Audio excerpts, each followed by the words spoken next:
আসসালামু আলাইকুম, কেমন আছেন সবাই? আশা করি সবাই ভালো আছেন। তো জীবন থেকে নেয়া এপিসোডের আজকে 19তম পর্ব। তো আজকের পর্বে আরেকটা গল্প শেয়ার করব, আশা করি আপনাদের ভালো লাগবে। আজকের গল্পটা পাঠিয়েছে বগুড়া শেরপুর থেকে মেহেদি হাসান নীরব নামের এক ভাই। তো চলুন বেশি কথা না বাড়িয়ে আজকের গল্পটা শুরু করা যাক।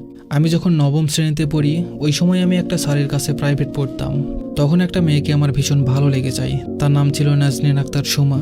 আমার পরিবারে আমি, আমার বাবা মা, আমার একটা ছোট বোন আছে। আমরা মধ্যবিত্ত পরিবারের।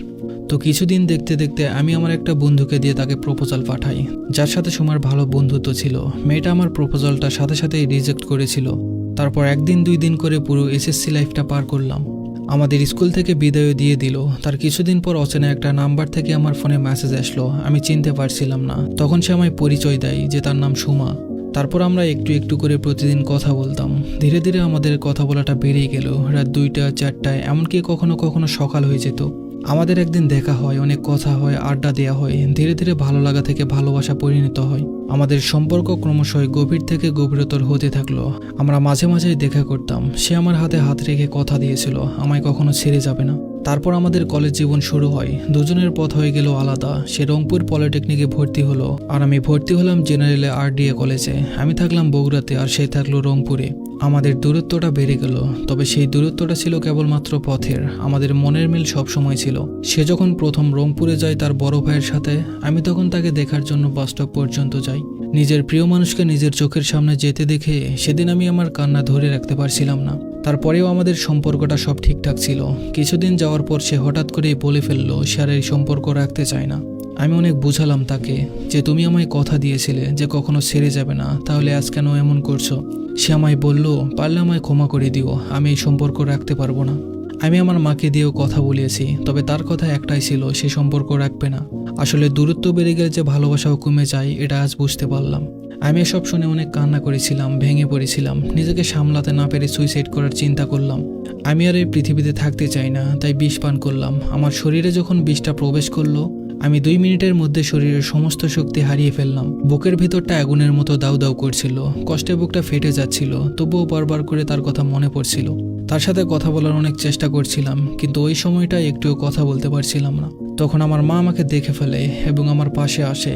কি করবে ভেবে পাচ্ছিল না, খুব কান্না করছিল আর বলছিল, বাবা তুমি এমন কাজ কেমনে করতে পারলে? আমাদের কথা একটুও ভাবলে না? তুমি না থাকলে আমাদের কি হবে? কি নিয়ে বাঁচবো আমরা, বলো?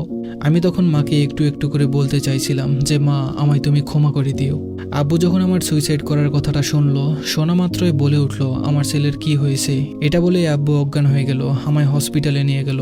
ফ্লোরে আমাকে শুয়ে রেখে 2 হাত 2 পা দড়ি দিয়ে বাঁধা হলো। বুকের উপর একজন আর হাত পা 4জন চেপে ধরলো আমার, পেট ওয়াশ করে পরিষ্কার করার জন্য। আসলে এই ওয়াশ করার মুহূর্তটা ভাষায় প্রকাশ করা সম্ভব না। শুধু বলতে চাই, অনুভূতিটা খুব কষ্টের ছিল। তারপর আমায় গোসল করিয়ে বেডে শুইয়ে দেওয়া হয়। ওই সময়টা আমার মনে হচ্ছিল আমি কেন বেঁচে গেলাম, নতুন করে কেন আরো কষ্ট সহ্য করতে হচ্ছে। আসলে ওই সময়টাই আমার বুক থেকে মাথা অবধি এত পরিমাণে জ্বালাপোড়া করছিল, যা বলে বোঝাতে পারবো না। আমার মাথার উপরে ফ্যান ছিল, তবু আমার কষ্ট হচ্ছিল বলে আমার মা মুখ দিয়ে আমায় বাতাস দিতে থাকে আর কান্না করতে থাকে। একবার আমার মাথায় হাত বুলিয়ে দেয়, আবার কোলে নিয়ে চোখের পানি ঝরায়। আমি সব দেখছিলাম, কিন্তু কথা বলতে পারছিলাম না। তারপর আমার একটা ফ্রেন্ড এসে মেয়েটাকে কল দেয়, দিয়ে ওকে আমার কথা বলে যে আমার বন্ধুকে কি বলেছো যার জন্য সুইসাইড করতে গেছিল। তারপর মেয়েটা হাসাহাসি করে যে তার নাকি কিছু যায় আসে না, আমি মৃত্যুর সাথে লড়াই চালিয়ে যাচ্ছি। আর মেয়েটা সেখানে মজা নিতে শুরু করে। তারপর দীর্ঘদিন কথা বলা অফ করি। এত কিছু হওয়ার পরেও আমি তার জন্মদিনে উইশ করি। তারপর থেকে আবারও একটু একটু কথা বলে সব ঠিক করে নিই। সে আমাকে বলতো তার এসব করা মোটেও ঠিক হয়নি। আমার পরিবারেও তাকে মেনে নিয়েছিল, এত কিছুর পরেও তাকে মেনে নিয়েছিল, কারণ বাবা মা কখনোই চায় না তাদের সন্তান কষ্ট পাক। যদি তাদের সন্তান সেই মেয়েটাকে পাওয়ার পর সব কষ্ট বলে সুন্দর করে জীবন গুছিয়ে নিতে পারে, তাহলে এর থেকে আনন্দের আর কি হতে পারে। তবে সবার বাবা মা যে এমন তা কিন্তু না। বিশেষ করে আমার মা আমাকে এখনো কোলের শিশুর মতো করে ভালোবাসে। তারপর মেয়েটা আবারও আমার জীবনে আসলো, এসে প্রায় 6 মাসের মতো সম্পর্ক রাখলো। তারপর আবারও আমায় ছেড়ে গেল, আমার সকল নাম্বার ব্লক করে দিল। তারপর আমি তার কাছে যাওয়ার জন্য প্রস্তুতি নিলাম। বাসায় মিথ্যা বলে রংপুরের উদ্দেশ্যে রওনা দিলাম। গিয়ে অনেক চেষ্টা করলাম তার সাথে যোগাযোগ করার, কিন্তু কিছুতেই পারছিলাম না। তার তখন স্মার্টফোন ছিল না, তাই আমি ফোনে কথা বলার জন্য 3টা সিম নিয়ে যাই। আমি যেই নাম্বার থেকে তাকে কল করতাম সে সেই নাম্বারটা ব্লক করে দিত। আমি তার জন্য ছোট্ট একটা গিফট নিয়ে গেছিলাম। অনেক চেষ্টার পর যখন তার সাথে দেখা করতে পারলাম না, তখন তার এক বান্ধবীর হাতে গিফটটা দিয়ে চলে আসি। আর জানি না তার হাতে জিনিসটা গিয়ে পৌঁছেছে কিনা, তবে আমি অনেক কষ্ট নিয়ে অনেক ভরসা নিয়ে এত দূর পথ অতিক্রম করে তার কাছে গেলাম, কিন্তু তার দেখা পেলাম না।